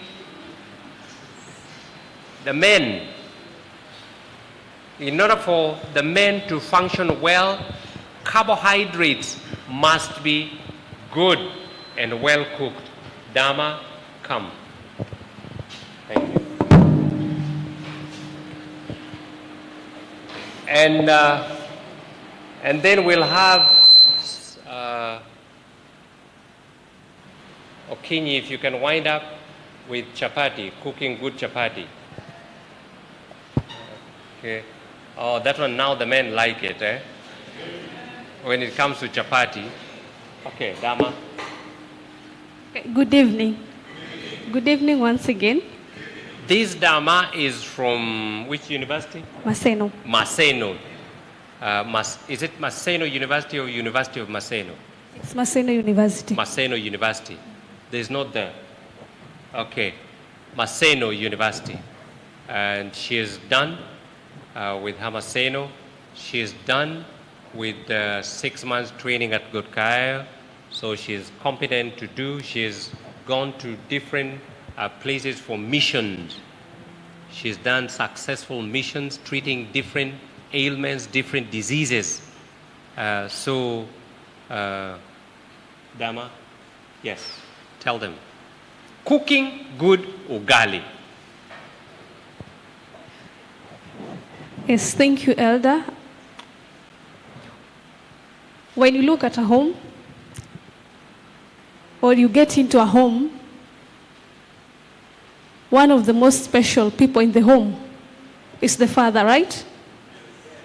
Then the mother follows and the children. Sindio? But when you look at the spirit of prophecy says that one of the most special people in the home is the who? The cook, right? So it's the cook. Because it's the cook who will define who you are in the home. Sindio? Because we are what we do what? We eat. So the food that the cook prepares will determine your body what? Your body system. What it will be comprised of. So that is why we are admonished that as children of God, both male and female, all of us should be good what? Good cooks. That is why the children of Israel, the Israelites, those who even were sent to captivity, like the likes of Daniel, they were able to stand because they knew these skills right from what? From childhood. So let me just get right into the point. Cooking, cooking ugali. That is what I've been called to do. So you realize that most carbohydrates really need to be well cooked. Why? In chemistry, we were taught what we call double bonds, single bonds. You remember? Yeah. So most carbohydrates are what? Are complex carbohydrates. So the more they cook, the more the bonds break, and the more, the easier the body can what? It's easier for the body to take it. When you don't cook them well, the bond still becomes what? Intact. And when you take it in, it's difficult for the body to digest. You can tell that maybe with chapati. When you take a poorly cooked chapati, you're likely to bloat, sindio? Ama, si tunajua chapati yenye haijapikwa vizuri, ama ugali. When you take it, in the next few hours, you'll realize that you'll be having a bloat because the body could not take it easily. Now, on cooking ugali, number one, now it depends with which source of heat you'll be using. Some use jiko, but here in school you use, most of us use the gas. Yeah, so just for the sake of all of us, I'll use the hearth. See, most of us, we use hearth back at home. Hearth ama jiko, sindio? Yes, so I'll use the hearth. Ile mekotatu, the 3-stoned, ile mafiga. So after boiling, and I hope maybe before the weekends we'll have a practical with Elder. He's a good cook. Yes. So you put and when cooking ugali, we use the heavier sufuria, sindio? Yeah, the heavier sufuria. So after bringing the water to boil, let it boil well. Usingoje tu like imeanza kuchemka, then unamwaga unga. No, you must leave it to boil well. Then after it boils well, so here you have to use your maths well. You look at the size of the water and then the amount of, the flour that you have to put. So after bringing it to boil well, and at this point, you ensure that the heat is also what? It's also okay. If it is gas, you don't have, it's okay, or jiko. But if it's the hearth, you have to ensure that the heat or the kuni inawaka vizuri. So after pouring your flour, you have to leave it to boil well. Now, here is where we mess in that mtu amemwaga unga, then anaanza kukoroga immediately, right? Sivyo ndio tunafanya most of us. So you'll realize that when you do that, haitaiva vizuri. So you have to leave it to simmer, or like kutokota vizuri is when you'll now start stirring, and you stir pole pole. So you just stir well. It's lazima tutaifanya practical, elder. So you stir it well. After stirring it well, mpaka usiongeze unga. Wengine wewe tunaongeza unga, tunaona hii maji ni mingi, si ndio? Ama unga ni kidogo, wacha niongeze. No, the moment you pour the first one, you just stir mpaka ukoroge vizuri the unga to mix well. You realize that when you do that, you're likely to use even less flour. But when you do the mdogo one, koroga, unaongeza, you'll use more. So after stirring well, then you continue cooking it well until the flour mixes well with the water. Then you have to leave it to bake. In ancient times, it was called what? Bread, sindio? So it's the traditional bread. So you have to leave it to bake for at least an hour. You just cover it. So when you leave it baking, you remove the heat. You reduce the heat, and you can also put some on top, or you can just leave. So it depends with how you want. So you leave it to bake for 1 hour. When it bakes, it continues to harden. So that when you after 1 hour, when you remove it, itakuwa kama cake yenyewe. So especially the yellow maize always does it good, or the red one. So after you remove it, utapata inatoka hadi na ile ukoko, si ndio? Yes. So I think, Elder, that is how to cook. Any question? Just a little addition to that.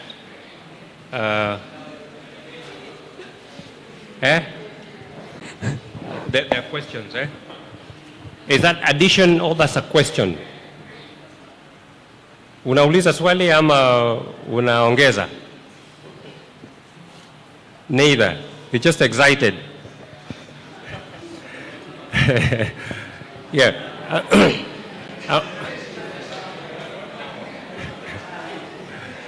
Okay. Well-cooked ugali would have some nice, good smell to it. And you can smell it from far. Oh, somebody's cooking ugali if it's well cooked. And number two, well-cooked ugali would, if you touch it, your finger will come out clean without anything. That's a well-cooked ugali. But if you finger it and you remove and you see stuff, that simply means what? It's still not well cooked. Okay? The other one, if you take it and you not on this wall. This wall is too clean. Ile wall ya kitchen ile. You take it and you throw it there. If it hits it and gets stuck, it means what? Not well cooked. What about if it bounces back? Excellent. Now the other one, if you take it and you make the mountain out of it, or the ball of it on a plate, and it's shaking like this, what does it mean? Not well cooked. A good ugali has to be steady. When you're putting it like this, it stays like that. You put it like this, it stays like that. But if it's going like that, no. That's not a well-cooked ugali. The other one, the ugali must not have white spots. If you look at the ugali, it has to be uniform, one color. But if you see different little small spots, no. That is not well cooked. That is still bad. If you see ugali on the table and it has cracks like those ones of earthquake, okay, If you see cracks, it simply means that ugali, if you take it, you try to make otonje, it does not form otonje. Okay? You do that and you try it with soup. If you put it in the soup, it disintegrates. That is not a good ugali. Okay? A good ugali, you must take it and make a hole like that, and you take it and go slowly. Take it slowly to the mouth. If it reaches the mouth, it's a good ugali. If you take it, some of them break even before they leave the plate. Okay? That one is a very bad ugali. Some of them come up to somewhere there, then they break. Some of them come up to somewhere here, and you have to rush for it. Okay? Knowing a good ugali, you must take it and make the otonje, the hole inside there, scoop it, scoop the soup with it, or the vegetables with it, and bring it slowly to the mouth and leave it there. If it's still holding, excellent. Smile with it, eat your ugali. It would be good to go. Okay? Another one, if you take the ugali and you make your otonje with it, okay, make sure the otonje goes in here, and if it comes out clean, that your hand is clean, that's a good ugali. But you'll see ugali that is not good, they'll take it and make the otonje from here only. You know, if you see that somebody is only making here, that is not a good ugali. Put it here. Test it. Put it here. And see if you can make something big out of it. And then scoop it. Another one. If you want to test a good ugali, take it, the first one, and make a big ball out of it. A big one. Okay? Big one. Make otonje here, the first one. Take it and eat the first one. Go for the second one and see if it can survive from the first soup.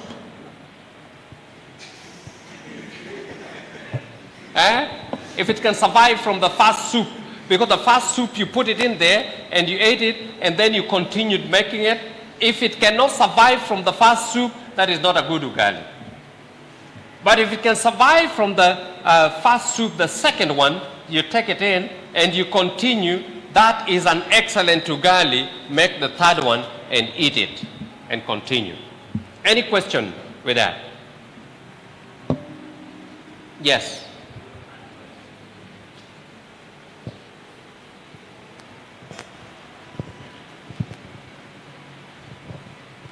I'm asking if it is advisable to add oil as you are cooking ugali. No.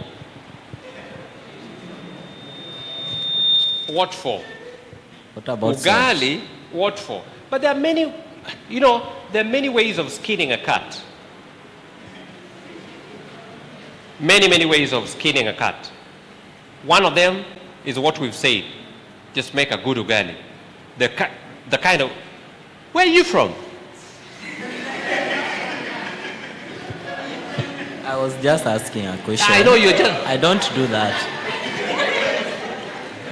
No, I'm just asking why that came into your mind. Because there are people who do that. Hey, there's some races. Some people do that.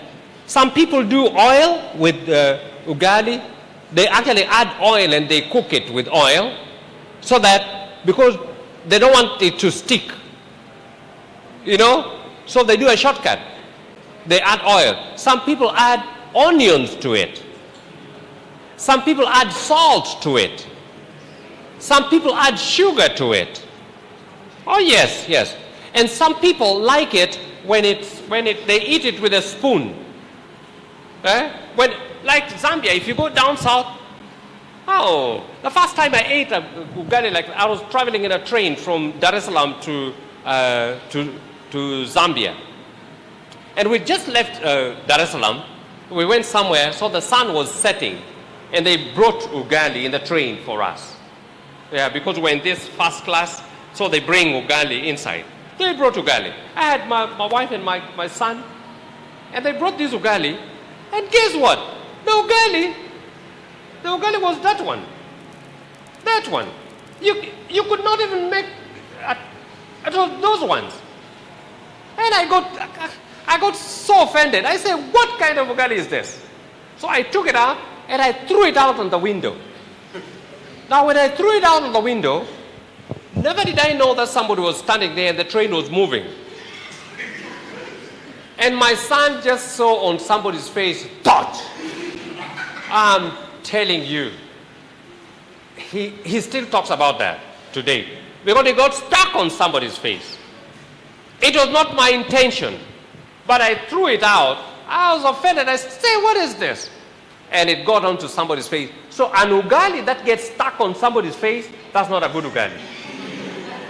It's not a good ugali. Because that ugali was supposed to bounce on his face and drop down. Okay? So in Zambia, they eat such like ugali. And I was telling them that in Zambia, that time, 2008, okay, 2008 to 2012, okay? No, I think it was 2012. Either 2008 or 2012. No, that was 2012. When Musa was 5 years, right? 2012, we were heading down there. And we got down, and I got so offended. So I was trying to investigate what effect this could have. And guess what? The population in Zambia at that time was only 11 million. 11, 1, 1. While Kenya, we had 40 million. And I considered the two ugalis, consider the ugali ya wa Kisii. Look at the population of Kisiis. Nani ameenda Kisii hapa? Anajua vile population ya Kisii ime overflow. Si ndio? Si ime overflow. Na ukikuta chenye wa Kisii wanakula, they make good ugali. Tena, at nothing like GMO. One place in Kenya that I know they don't eat GMO ni Kisii.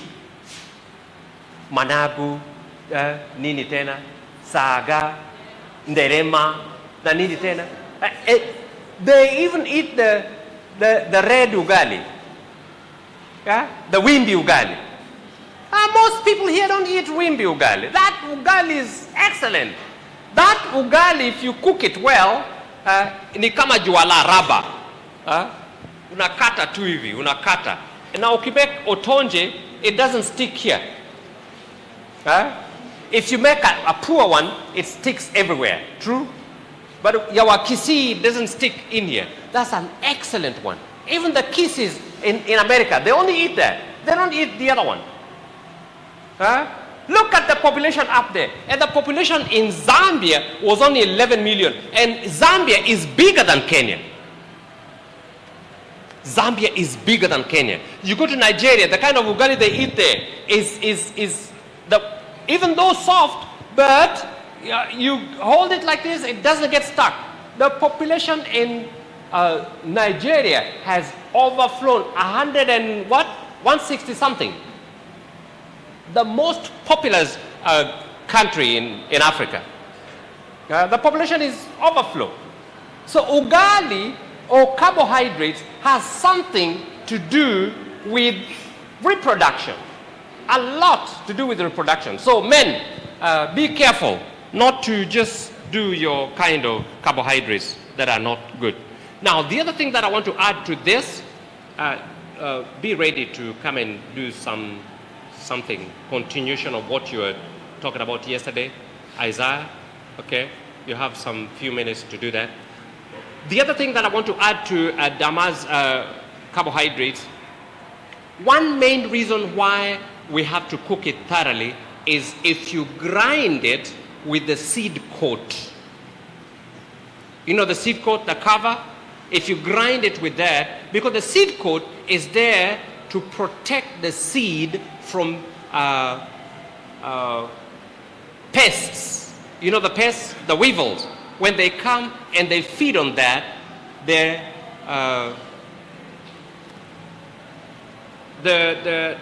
reproductive system is reversed. It's there, the seed coat is just there to do that. So if you go to Tanzania, or if you go to some people, you'll see that they remove the cover, the outside cover. When you go to the cities, they actually remove the outer cover and they remove the embryo and they give you only the cotyledon. True? The white one. So the one you find in the markets, they've removed the cover, the outside cover, and they remove the inside as well. So if you go to Tanzania, when they're cooking their githeri, their nyoyo, they remove that on the outside. But that one, if it's well cooked, it's a roughage for you. It's very good for inside. It helps you clean your inside. Well cooked. So you have to cook it well. If you don't cook it well, it will reverse you. That is what reverses people much. Okay? So if you eat it, it's like your pest. So you're eating what a pest is supposed to eat to be reversed. So it protects the inside of the grain. Any other question? Yes. Vincent, come. Yeah, mine is. Thank you so much. Yeah, mine is just a comment. While cooking, it is you don't need to be hiyo kupima na macho, measuring with water. Maybe after cooking for 2 weeks, you can know the exact amount of water. So you can maybe 1.5 cups and 2, so that you don't get the measurement wrong and do bad ugali that does not form a good autonje. Exactly. Actually, Africans are notorious for not measuring. They don't do the measures. When they're giving their recipes, Africans don't have recipes. They just know how to do stuff. When you go to these other countries and they tell you, what's the recipe for chapati? They say, I don't know. You just take flour and you add water to it. No. Tell me how much of water and how much. Oh no, you just see. That's how we always do. You just see. You just look and see. Na mzungu atakuuliza, how do I just see? Give me the recipe. The recipe is not there. But what he's saying is very important. That by measure, you should come up with how much water for how much flour. If you can't do that, then just by experience. By experience, you do that. And the other thing you can also do well, this is another tip, that when the water comes up, it boils. When it boils fast, you put the flour and you cover the water nicely with it and wait. So if it takes a few minutes before it breaks up, that ugali is going to be very tasty. Okay? You don't just pour and you continue. No, pour and cover the top and wait and see when it's breaking up. Cover again. See it breaking up. Cover again. Just play around with it. As long as the flour, the entire flour covers the top, it cannot turn into balls. For some people are scared that when you put and you leave it there, it will turn into balls. No. When you cover the entire top, it does not turn into balls. Okay? Cover again, and when it pops up again, cover the third one. Now you begin to go. And you can go, and you can go, and you can go, and you can go. And make sure you turn it. Make sure you turn it. This is what makes a good ugali. This one makes a good ugali. And like that. Put it again. Turn it. Take it round. Take it round. Take it round. Again. Take it round. Play around with this one. Don't get tired. Until you see that when you do this, okay, when you peel it up, it does not stick on the sufuria. You'll see it coming and peeling out, bouncing back.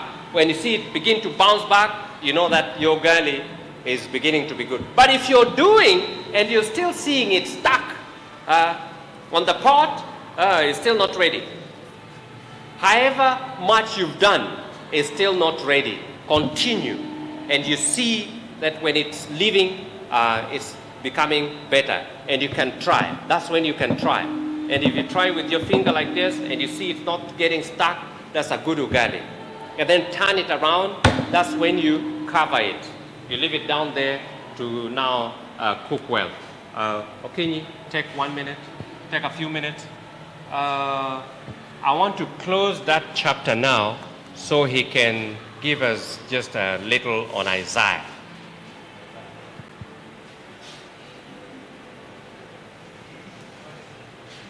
Why are you sitting there? Time is up.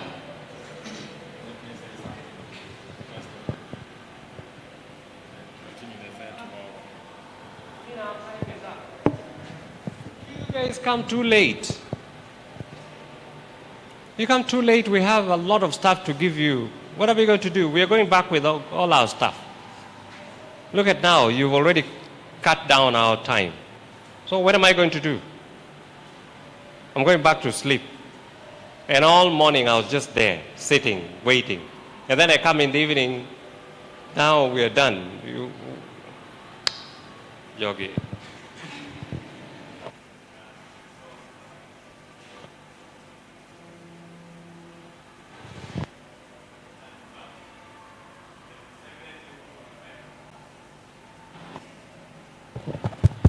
Sound. Yeah, so quality cooking needs time. If you cook well, if you want to cook well, take time to cook. And it's sweet. Actually, the longer ugali bakes, the sweeter it is. Because the starch in it is broken down into glucose and it's tastier. Quality cooking makes quality food, and quality food makes quality blood, and quality blood makes quality brain, and quality brain gives us a good mindset. A good mindset gives us a good habit, and our habit gives us good character, and our character gives us the best destiny. So it's begin, just as she said, that the most important person in the family is the cook, because that cook can determine where? Your destiny. So if you eat wrongly, you may not think correctly. So thank you. He asked me to give you on how to cook chapati, but I'll just do it tomorrow because I see your time is up. But the time was also very short, very short. Isaiah is a very wonderful chapter. I'm still in Isaiah chapter 1, verse 1. We haven't got into chapter 7. We haven't gotten into chapter 36. We haven't gotten into chapter 14, chapter 37, chapter 38, chapter 39, up to Isaiah 66. So I don't know when that will be done. But let's wait for the Lord's intervention. Amen? So we are praying. Can we pray? So we are praying. Holy Father in heaven, Lord, in Jesus' name, Father, the creator of heaven and earth, glory and honor be unto you. We come before you this moment, Holy Father in heaven, sinful as we are, it's our prayer that God, you may please forgive us of all our sins, cleanse us and make us clean and pure, and wash us thoroughly by the blood of thy Son, Jesus Christ. Thank you, Father, for thy guidance. Thank you for thy protection. Thank you for being with us as we had this session, that truly indeed we've learned wonderful things. And in this week, we are still preparing to learn at thy feet.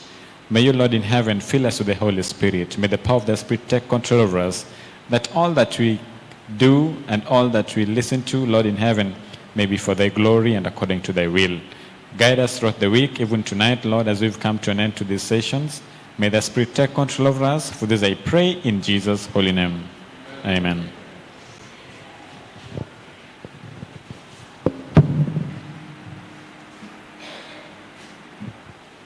Wow, very wonderful. Good evening. It has been a good day that the Lord has provided unto us once again. that you met before him and also learn new things. And now I would start by welcoming some few of us here, our graduates who are around. Before we disperse, I would like that you rise up and greet, say hi to the congregation.